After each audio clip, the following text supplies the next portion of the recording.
Bismillahirrahmanirrahim. Alhamdulillahirabbil alamin. Wassalatu wassalamu ala asyrafil anbiya'i wal mursalin wa ala alihi wa sahbihi ajma'in. Rabbi shrah li sadri wa yassir li amri wahlul 'uqdatam min lisani yafqahu qawli. Assalamualaikum warahmatullahi taala wabarakatuh. Bertemu kita kembali online tata bahasa asas bahasa Arab, dan sebagaimana yang telah dimaklumkan, kita akan sambung pada muka surat 49, iaitu membincangkan tentang wazan kata nama yang dilaku, iaitu maf'ul, isim al-maf'ul. Daripada pelajaran yang sebelum ni, kita lihatlah bahawa sekarang ni kita sedang membincangkan tentang objektif ketiga. Sekarang ni kita dalam pelajaran keempat ni, kita sedang membincangkan tentang wazan 5. Wazan 5 tu inilah dia, yang dalam paparan ni. Telah berlaku, sedang berlaku, kata pelaku, kata yang dilaku, dan kata nama terbitan. Dan kita pun telah bincangkan turutan dia, kenapa logiknya begitu. Sebelumnya kita dah terangkan pentingnya wazan 5 ni kerana dia merupakan asas untuk menguasai semua wazan, boleh kata begitulah dalam bahasa Arab, yang melebihi 1000. Jadi kalau nak lihat senarai wazan tu bolehlah dalam buku kita, muka surat 207. Kita telah bincangkan pentingnya wazan 5 ni apa dia, dan turutan wazan 5 tu bagaimana. Dan sekarang ni kita nak bincangkan makna setiap wazan itu. Ini pendekatan ni berulang-ulang. Saya sebenarnya ingin begitulah, berulang-ulang, kerana kadang-kadang sekali dengar kita tak begitu mantap, kena 2 ataupun 3 kali atau kali keempat dengar baru kita nampak satu perkara tu bagaimana ia dibincangkan. Jadi dalam objektif ketiga ini, kita telah pun menterjemahkan ataupun membincangkan terjemahan setiap wazan tu. Kalau fa'al apa maknanya, yaf'al apa maknanya, fa'il apa maknanya. Jadi sekarang ni kita nak masuk kepada yang keempat, wazan keempat, iaitu kata nama yang dilaku, isim al-maf'ul. Wazan dia maf'ul, nama dia ialah isim al-maf'ul. Wazan keempat ini daripada wazan 5, kata nama yang dilaku. Juga saya nak ingatkan bahawa kelas ini direka bentuk untuk mereka yang belum pernah belajar bahasa Arab.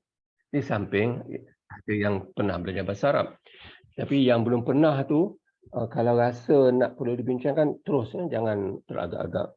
Kalau yang pernah belajar tu, anggaplah ini sebagai ulang kaji untuk memantapkan lagi sesuatu konsep dalam pelajaran tata bahasa asas bahasa Arab ni. Baik, kita terus ke wazan kata nama yang dilaku ataupun maf'ul. Wazan dia maf'ul. Jadi wazan ini juga adalah wazan kata nama. Jadi kita dah bincangkan sebelum ni. Ada 5 tu, yang pertama, kedua ialah kata kerja, dan ketiga, keempat, ini keempat ni, dan kelima kategori dia kata nama. Kerana dalam pelajaran ketiga kita telah bincang kategori perkataan dalam bahasa Arab itu terdiri daripada 3, kata nama, kata kerja, dan kata huruf. Dan tiap-tiap kategori ini mempunyai ciri-cirinya tertentu. Itu boleh rujuk semula ataupun lihat semula di YouTube tentang perbahasan itu. Jadi maf'ul ni, wazan maf'ul ni ialah kategori ni ialah kata nama. Ia menunjukkan objek di mana kata kerja berlaku padanya. Jadi kalau ada kata kerja, ada yang melakukannya dan ada yang kena buat. Ada yang di mana berlaku perbuatan tu pada dia. Dan untuk diterjemahkan, kita perlu menggunakan perkataan lain dalam di samping melihat konteks satu ayat. Kerana bahasa Melayu dan bahasa Arab lain sikit daripada bahasa Melayu lain sikit daripada bahasa Arab. Jadi kita tak boleh terjemahkan satu perkataan untuk menunjukkan makna wazan maf'ul ini. Kemungkinan perlu pada 2-3 perkataan. Tetapi kita lihat perbahasan perkataan kasih sebagai contoh. Seorang yang mengasihi, seorang disebut sebagai pengasih. Dia pengasih, dia cinta, dia kasih pada seorang. Seorang yang dikasihi atau perbuatan kasih itu berlaku kepadanya, kita boleh juga nak dari segi logiknya terjemahkan sebagai kekasih. dia ialah kekasih saya, maksudnya kasih saya itu berlaku pada dia. Jadi kekasih, tapi ini kekasih ni kemungkinan satu aja perkataan dalam bahasa Melayu. Kita tak boleh kata kalau orang yang kena tolong tu ketolong, kita tak boleh kata begitu. Benda yang dibaca tu kita tak boleh kata kebaca. Tapi kebetulan lah saya duk cari-cari nak mencari perkataan bahasa Melayu yang menggambarkan konsep maf'ul ni. Saya terjumpalah perkataan ni, kemungkinan lah. Ini boleh kita katakan wazan untuk menunjukkan bahawa berlaku perbuatan pada dia. Jadi kekasih itu adalah orang yang mana perbuatan kasih itu berlaku pada dia. Tapi perkataan lain ataupun kata kerja lain tak boleh digunakan ke dan letak kata kerja itu. Tapi bahasa Arab boleh. Ini bezanya. Jadi contoh di atas seolah menunjukkan bahawa imbuhan ke sekiranya letak di awal perbuatan akan menunjukkan kepada makna sesuatu di mana perbuatan itu berlaku pada dia. Tapi bukan semua perkataan yang boleh bersifat demikian. Jadi kita tidak boleh menyebut ke sayang bagi orang yang menerima perbuatan sayang daripada seorang yang penyayang. Pe mungkin banyak, tapi ke tu tak tahulah. Baik, ini sebagai memberi gambaran dia. Ungkapan sesuai digunakan untuk melambangkan seseorang yang menerima perbuatan sayang itu ialah orang yang disayangi. Jadi kita kena tambah orang yang lepas tu tambah I di akhirnya, barulah bermaksud mahbub. Kalau mahbub dalam bahasa Arab tu, benda yang hub, cinta tu berlaku pada dia. Ada orang yang mencintai, perbuatan ialah cinta. Jadi orang yang dikasihi, disayangi itu ialah mahbub. Jadi itu dimaksudkan wazan ya, maf'ul ya, maf'ul mahbub. Jadi kita boleh tulis ya, kalau kita nak tengok daripada 3 huruf asalnya ialah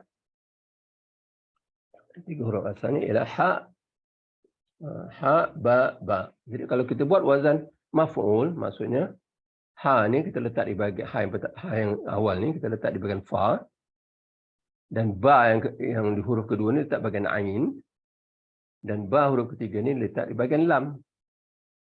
Jadi kita kekalkan dia punya baris-baris tu, jadilah perkataan yang terbentuk ialah mahbub.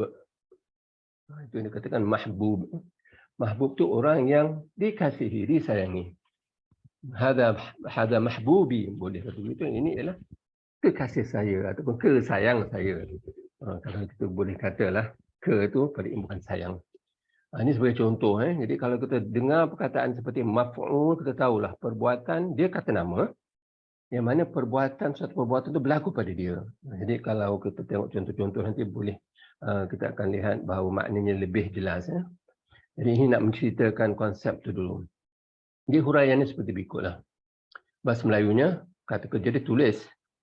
Kata nama yang dilaku, perbuatan itu berlaku pada dia ialah yang ditulis.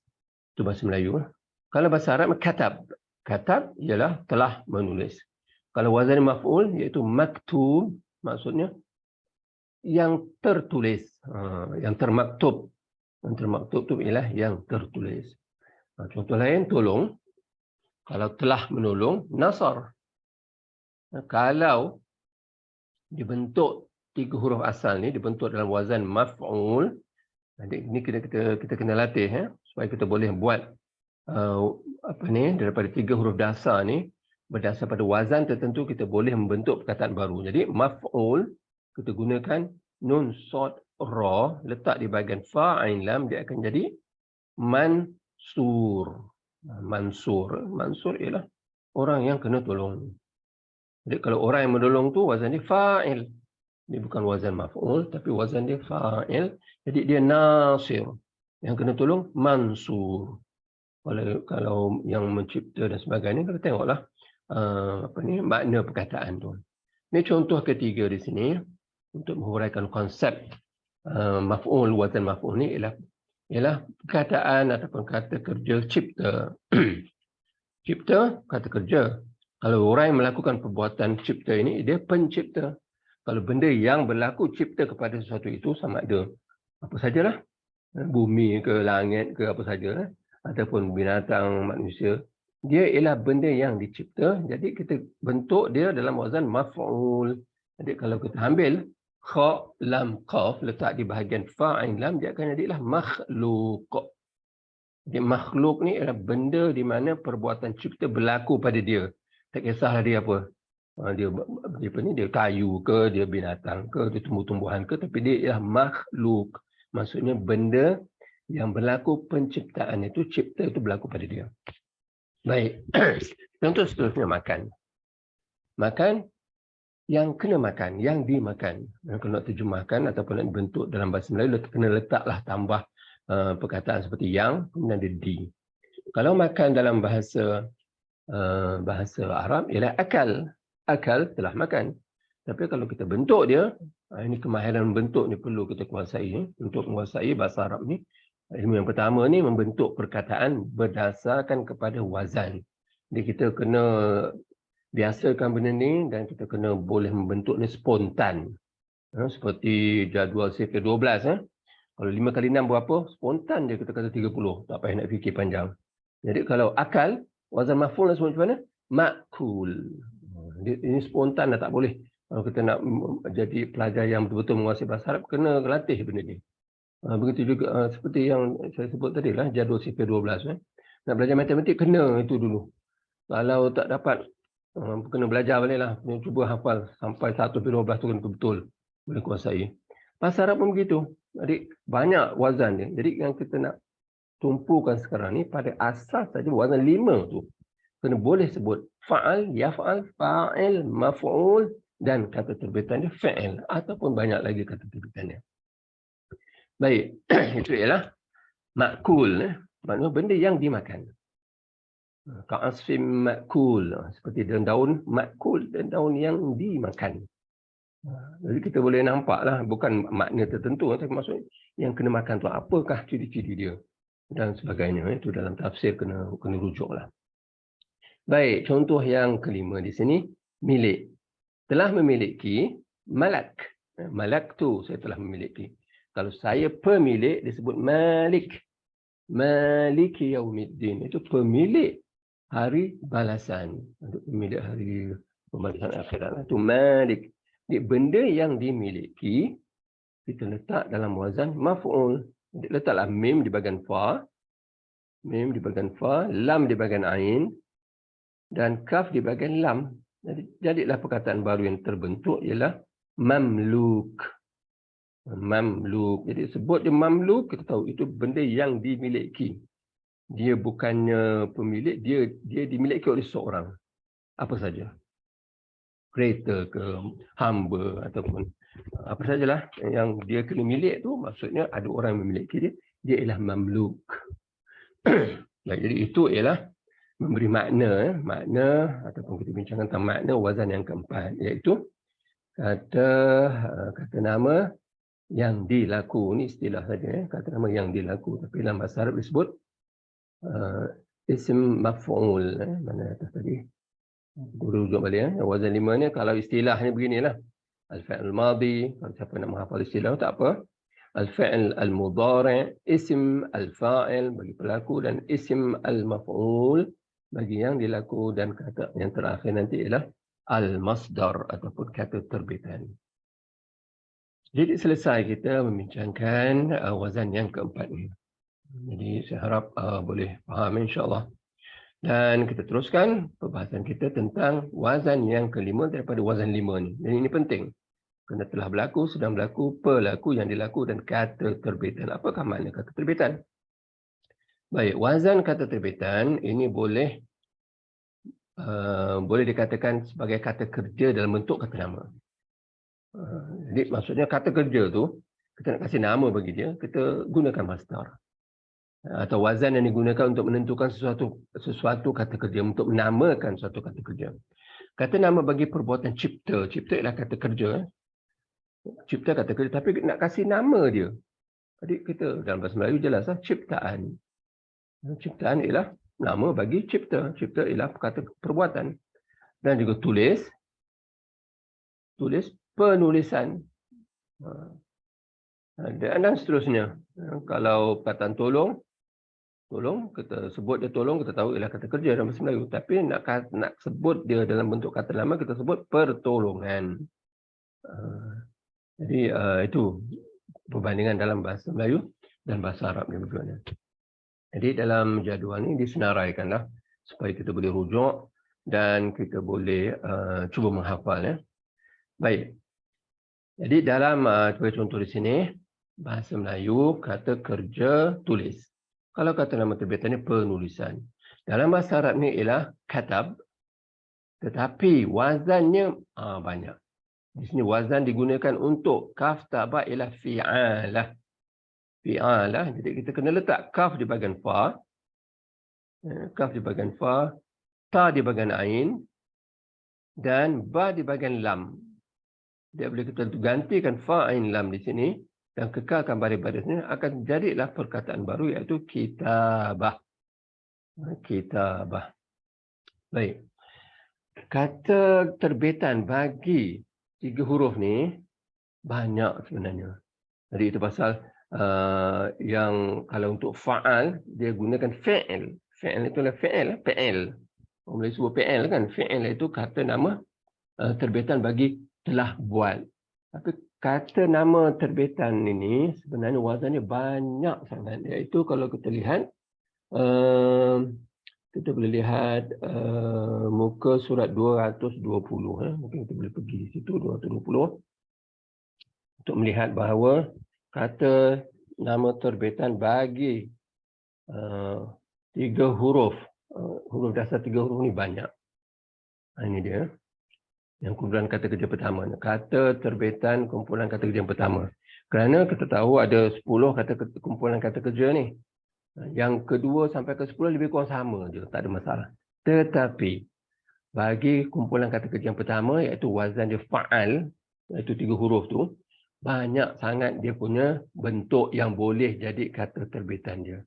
Boleh taf'al, boleh tif'al, boleh fa'al, boleh fu'al, boleh fi'al dan sebagainya. Banyaklah saya senaraikan, sempat disenaraikan. Jadi nak tahu yang mana satu digunakan, kita buka kamus. Kita buka kamus dan kamus akan menentukan ataupun memberitahu kita yang mana satu wazan yang digunakan dalam membentuk kata terbitan bagi 3 huruf ini. Jadi kita ada kamus di sini, mari kita lihat ya.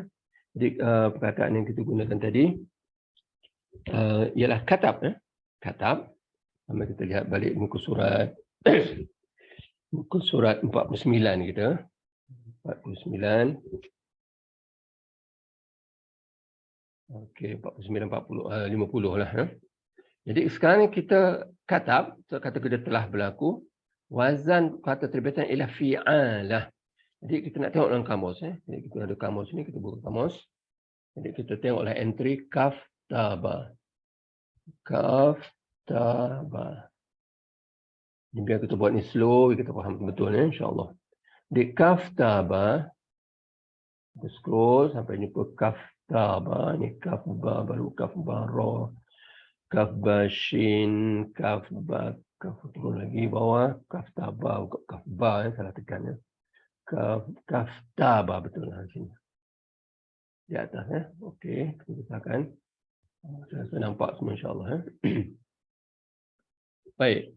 Kaf taba, katab. Kalau yang sedang berlakunya digunakan you. You ni maksudnya yaktub.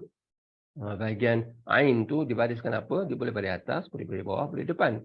Kalau dia kata you ni, maksudnya bahagian ain tu yaktub, yaf'ul. Dia tidak kata yaf'al, dia tidak kata yaf'il. Dia akan kata yaf'ul. Jadi dalam kurungan ni kamus menceritakan inilah dia wazan bagi kata terbitan dia. Jadi di sini ada 3 sebenarnya. Dia boleh kata katb. Maksudnya kaf ta tu matikan. Katb. Jadi kalau kita nak sebut dengan baris akhir ni katbun, kita sebut begitu Tapi bukan ayat kita kita bukan dalam ayat lagi ni. Jadi kita boleh kata katbun, katban, katbin. Ataupun kitbah. Ini kitbah wazan dia. Ataupun kitabah. Yang ini yang paling biasa digunakan. Kitabah. Walaupun kadang-kadang melihat konteks digunakan kitbah ataupun digunakan katb. Jadi apa makna kaftabah ini? Maknanya to write, pen, write down, put down in writing, note down dan sebagainya lah, inscribe lah, enter record, bla bla bla sampailah semua sekali. Ini akan kumpulan kata kerja yang pertama makna dia. Kalau melihat dekat kamus ni lah. Dan kalau kumpulan kata kerja yang kedua, insya-Allah kita akan buat nanti, kedua ni, sebutannya bukan katab. Katab sebutannya, to make someone write. Nyuruh seseorang tu menulis. Kalau kita kata katab, dia telah menulis. Kalau dia telah katab, dia telah membuat orang lain menulis. Dia kasih arahan ke, apa saja dan sebagainya. Dan ada juga makna-makna sampingan yang disenaraikan dalam kamus. Kalau nombor 3 ni, insya-Allah kita akan buat nanti. Wazan ni ialah bukannya katab, bukannya katab, tetapi katab. Panjang, katab. Sampai kalau wazan yang ke-10 ni, ada makna-maknanya tersendiri. Jadi itu yang penting kita menguasai wazan 5 yang awal ni, kerana daripada wazan 5 kumpulan pertama nanti dia akan berpecah sampailah 10. Itu yang penting tu. Jadi itu yang saya nak tekankan ni, kita memang kenalah usaha untuk menghafal wazan 5 yang pertama ni. Fa'al, yaf'al, fa'il, maf'ul, fi'il. Kita tahu apa maknanya. Kalau kita dah tahu maknanya dan apa ni, boleh buat dengan selesa, kita akan pindah pada wazan kumpulan kedua. Kumpulan kedua dia tidak fa'al dah, dia fa'al. Yang kemudian dia tidak yaf'al, dia akan jadi yufa'il dan seterusnya. Kumpulan ketiga, keempat, kelima sampai ke 10, iaitu istaf'al, yastaf'il, mustaf'il, mustaf'al, istif'al. Jadi ini semua kita kena kuasai kerana bila kita baca teks Arab nanti kita nak sebut macam mana. Teks Arab tu tak baris. Jadi kalau kita tak menghafal wazan ni, jadi kita nak sebut pun agak tidak yakin. Jadi ini yang saya nak beritahu bahawa ini yang paling penting. Kadang-kadang kita dah lama belajar bahasa Arab, kita tak kuasai wazan 5 ni dan tak kuasai yang kumpulan ke-10 tu. Itu yang kita tidak yakin. Kita nak baca pun tak yakin. Kita nak sebut macam mana. Itu menyebabkan kita down lah. Nak belajar bahasa Arab ni kerana tak dapat-dapat.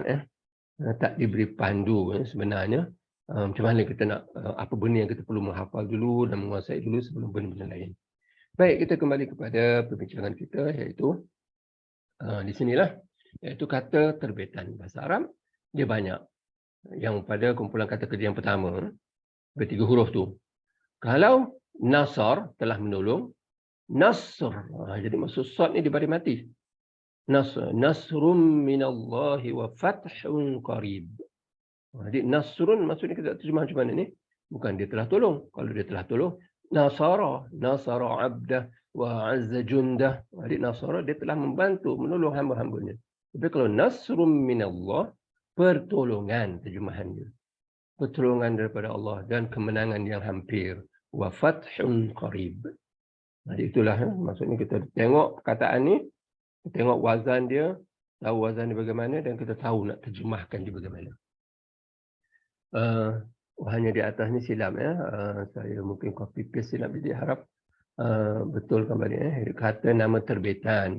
Sekarang saya perasan bukan kata nama pelaku, jadi boleh buat nota saja dalam buku. Iaitu kata nama terbitan ni ialah kitabah bagi katab dan nasr bagi nasar, dan kalau penciptaan khalaq dia akan jadi khalq. Inna fi khalqis samawati wal ard. Sesungguhnya dalam penciptaan langit dan bumi. Terjemahannya lah, kerana dia tulis khalq. Dia tak tulis khalaq. Kalau khalaq, iqra' bismi rabbikal ladzi khalaq. Bacalah kata nama Tuhan kamu yang telah mencipta. Khalaq, telah mencipta. Tapi sini, inna fi khalqis samawati wal ard. Sungguhnya dalam penciptaan. Ini penciptaan lah terjemahannya. Ya, jadi wazan di sini adalah fa'al. Fa'al. Baik. Kalau kata kerja duduk, jalas, kata nama terbitan dia, wazannya ialah fu'ul. Jadi kita gantikan jim, lam, sin di bahagian fa'in lam. Jadilah dia julus. Kalau malak telah memiliki, wazan kata nama terbitan ialah fi'il, iaitu milk. Milkul yamin. Milk. Jadi pemilikan. Milk maknanya pemilikan. Kalau mulk maknanya lain. Kalau baris berubah, makna pun akan berubah. Tapi kalau dalam kata nama terbitan, wazannya ialah fi'il, iaitu milk, bagi telah memiliki. Baik. Daripada contoh yang diberikan, kita dapati bahawa wazan kata nama terbitan adalah pelbagai dan tidak terikat kepada satu wazan saja. Ini bersalahan dengan kumpulan kedua sampai ke 10 nanti, kita akan dapati bahawa wazan kata nama terbitannya agak sama, tidak banyak berubah. Tapi kumpulan kata kerja pertama ni memang banyak. Jadi kita nak hafal ke? Tak perlu kita hafal. Jumpa je kita hafal. Maksudnya tak ada satu wazan yang khas untuk menunjukkan kata nama terbitan bagi kumpulan kata kerja yang pertama, iaitu fa'al. Fa'al tak ada wazan yang khas. Kadang-kadang dia boleh fi'il, kadang-kadang boleh fu'ul, kadang-kadang boleh fa'alah, kadang-kadang boleh fi'alah, kadang-kadang boleh fu'ul dan sebagainya. Jadi tak perlu nak menghafal, kita hanya tahu dia pelbagai dan nak tahu sebenarnya wazan yang digunakan macam mana, rujuk pada kamus. Itu saja. Ya. Baik, itulah dia bahagian perbincangan kita tentang objektif ketiga ni, iaitu terjemahan bagi setiap wazan dalam wazan yang 5 tu. Ya, kalau kita telah okey, bolehlah kita lanjut teruskan pada perbincangan seterusnya. Tapi kalau ada masalah katakan boleh tanya ataupun boleh rujuk pada rakaman yang telah lepas untuk cuba memahami dengan lebih mendalam. Ya. Baik. Kalau tiada apa-apa masalah, kita akan terus ke objektif keempat dalam objektif yang terakhir ni, dalam pelajaran yang keempat. Yang keempat ialah wazan 5. Objektif yang keempat kita ialah penggunaan wazan yang sesuai untuk menyampaikan sesuatu maksud dalam bahasa Melayu. Jadi kita nak cakap apa dalam bahasa Melayu ni? Dia nak pilih mana satu ni? Nak pilih fa'al ke, yaf'al ke, fa'il atau maf'ul ataupun fi'il. Inilah nak dibincangkan. Ya. Jadi kita teruskan. Selain daripada menguasai makna setiap wazan tadi kita dah bincangkan maknanya apa. Pelajar juga mesti mampu memilih wazan yang sesuai. Wazan yang sesuai untuk menyampaikan maksud tertentu. Ayat seperti contohnya, Encik Ali buka pintu untuk para tetamu pada majlis itu. Jadi, automatik ni kita tahu ini dah berlaku. Maksud dari segi ayat, konteks ayat tu menunjukkan bahawa buka itu dah berlaku lah. Kita tak boleh kata dia belum berlaku kerana ayat Encik Ali buka pintu untuk para tetamu pada majlis itu. Jadi menuntut pelajar memahami bahawa kata kerja buka adalah perbuatan yang telah berlaku berdasarkan pada konteks ayat. Jadi dengan ini pelajar perlu memilih wazan sesuai daripada wazan 5 untuk menunjukkan makna telah berlaku. Ya, jadi itu yang nak dibincang. Ya. Jadi kita nak gunakan mana satu? Ini perbahasan begitulah. Nak gunakan mana satu? Jadi kita telah berlaku fa'al. Jadi kena sebutlah fatah. Tak boleh kata yaftah, tak boleh kata fatih, tak boleh kata maftuh dan tak boleh kata fath. Jadi dalam konteksnya perkataan fatah yang pertama kerana dia telah berlaku digunakan. Jadi ayat dalam bahasa Arabnya beginilah. Fatah as-sayyid Ali al-bab lid-duyuf fi al-majlis. Ini bacaan yang awal ya. Maksudnya kita kena sebut tiap perkataan itu dengan jelas. Kita tak nak sambung-sambung je. Kerana kalau kita sambung kita takut kita terkeliru yang mana ada alif lam, yang mana tak ada alif lam. Kerana kita sebut sambung dia semua. Macam kita biasa baca muqaddam ke atau baca qiraati dan sebagainya. Kita baca Quran. Kita sambung dia semua yang kita tak tahu nak bezakan mana satu perkataan ni. Mana dia perkataan yang kedua, yang ketiga dan sebagainya. Jadi fatah. Kalau kita nak sambung fatahas sayyidu aliyul baba liduyufi fil majlisi. Ini nak sambung ni tapi kita peringkat awal ni kita kena biasakan jangan sambung. Fatah. Apa makna fatah? Dalam gambaran kita telah membuka. Okey, as-sayyid. Sayyid apa dia? Encik. Ali. Encik Ali. Al-bab. Itu pintu. Li untuk ad-duyuh. Tapi kerana dia ringkas sangat ni, kita sebutlah lid-duyuh sambung. Untuk para tetamu. Fi dalam al-majlis. Majlis itu. Dalam apa ni? Occasion itu atau majlis itu. Ya. Jadi inilah contoh.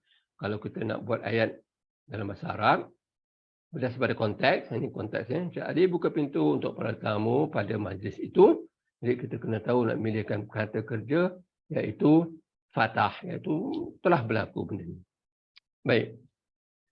Contoh lain, makna baca ialah qaf, ra, hamzah. Kalau buka dalam kamus qaf, ra, hamzah, dia akan mengatakan itu maknanya umumnya baca. Jadi sekarang ni, ayat kita ialah membaca lebih mudah daripada menulis. Dari zahirnya nampaknya ini membaca ni ialah kata kerja kan. Dia membaca. Tapi lebih mudah daripada menulis.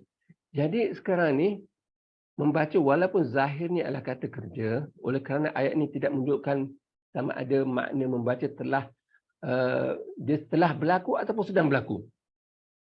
Membaca saja, dia tak kata telah membaca ataupun sedang membaca. Jadi apabila kita tidak nampak dalam ayat tu yang menunjukkan dia telah berlaku ataupun sedang berlaku, kita gunakan kata terbitan. Jadi ini satu kaedah ni. Kalau dalam ayat bahasa Melayu, kerana kita nak jadikan dia bahasa Arab, jadi kita nak cakap kan, kita nak kata membaca lebih baik ataupun lebih mudah daripada menulis. Jadi kita nak kata membaca tu zahirnya bahasa Melayu ialah satu perbuatan, tetapi tak menunjukkan telah membaca ataupun sedang membaca. Kita gunakan masdar ataupun kata terbitan. Jadi itulah ayatnya nanti kalau bahasa Arab kita tak boleh kata qara'. Di sini qara'. Kita tak boleh kata yaqra'. Kita tak boleh kata qari'. Kerana qari' itu pembaca. Kita tak boleh kata makru'. Makru' itu benda yang dibaca. Kita kena sebut pembacaan. Walaupun dalam bahasa Melayu ini ialah membaca. Jadi pembacaan lebih baik daripada lebih senang daripada penulisan. Di pembacaan ini adakah dia satu pembacaan? Kita balik pada perbincangan kita sebelum ni. Kalau tak ada alif lam tu, dia menunjukkan satu. Kalau kita buang al ni kita buang, kita kata qiraah saja. Dia akan menunjuk pada makna satu pembacaan lebih mudah daripada penulisan. Jadi oleh kerana kita tak nak sebut satu, kita mesti letak alif lam pada kata nama itu.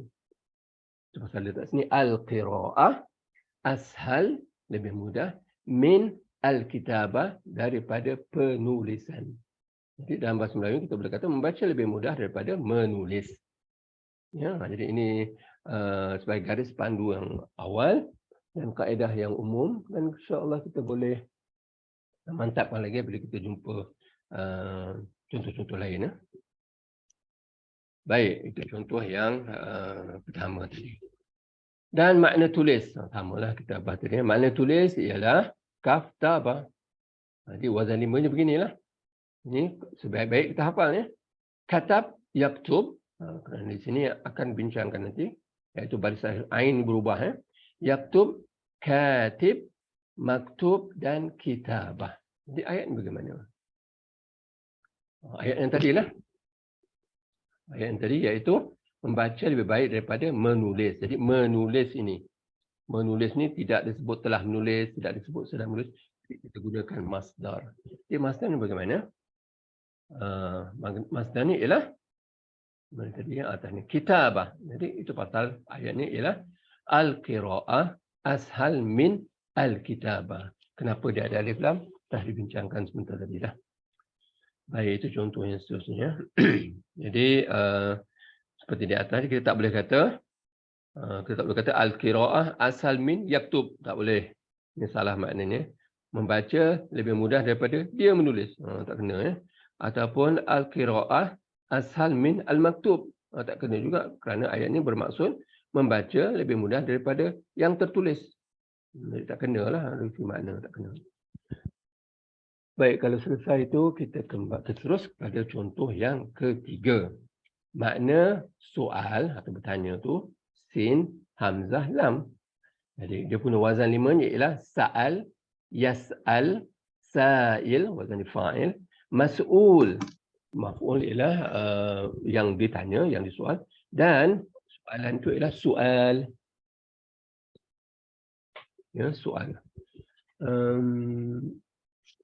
Jadi perbincangan dia begini. Sekiranya kita hendak membentuk perkataan menunjuk kepada makna orang yang melakukan perbuatan menyoal. Seperti ayat, yang bertanya tidaklah lebih mengetahui daripada yang ditanya. Jadi orang yang bertanya tu, dia bukan lebih pandai daripada orang yang ditanya. Jadi macam mana kita nak guna, apakah perkataan yang kita gunakan? Inilah dia. Sa'il, orang yang bertanya. Mas'ul, ia yang ditanya. Jadi ayatnya, laisa ni maknanya tidak, menafikan. Laisa as-sa'il, A'lam, lebih mengetahui min al-mas'ul. Jadi ini petanya, ini yang ditanya. Jadi bukanlah petanya lebih mengetahui daripada yang ditanya. Tapi itu dari segi terjemahan literal. Kita jadikanlah bahasa Melayu yang sesuai melambangkan makna itu. Iaitu yang bertanya tidaklah lebih mengetahui daripada orang yang ditanya. Ataupun apa sahaja perkataan yang sesuai untuk melambangkan maknanya. Ya, ini sebagai contoh. Baik. Dan kita selesai ni ada kesimpulan daripada wazan 5 yang telah kita bincangkan tadi. Ini sebagai contoh saja dan insya-Allah akan dimantapkan lagi. Jadi kesimpulannya mempelajari pembentukan wazan 5 dan mengetahui maknanya serta mampu menggunakan wazan-wazan tersebut dalam konteks membuat ayat ataupun membaca untuk memahami ayat merupakan asas yang penting untuk menguasai bahasa Arab. Jadi ini kita kena, itu tak boleh nak nafikan ya. Perlu kita faham betul-betul apa wazan 5, apakah makna tiap-tiap wazan tu. Telah berlaku, sedang berlaku, pelaku yang dilakukan dan kata nama bagi semua benda tu iaitu perbuatan, penolakan, pertolongan, apa sajalah. Itu ialah wazan 5. Ini penting, tak boleh kita nak bukan nak kata mengabaikan, kita kena menguasai dengan mantap.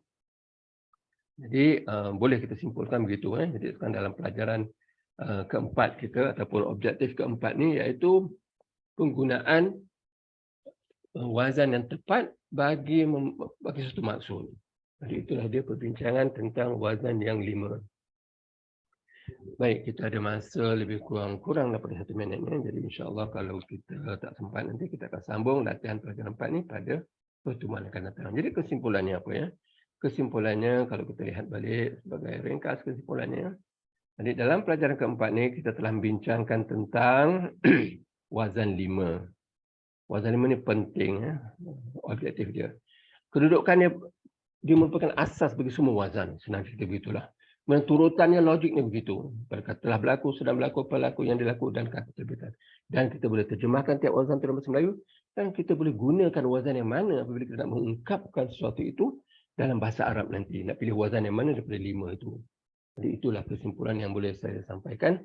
Dan kerana masa tidak mengizinkan ini, insya-Allah kita ada sesi kedua untuk perbincangan seterusnya ataupun kita akan berjumpa insya-Allah pada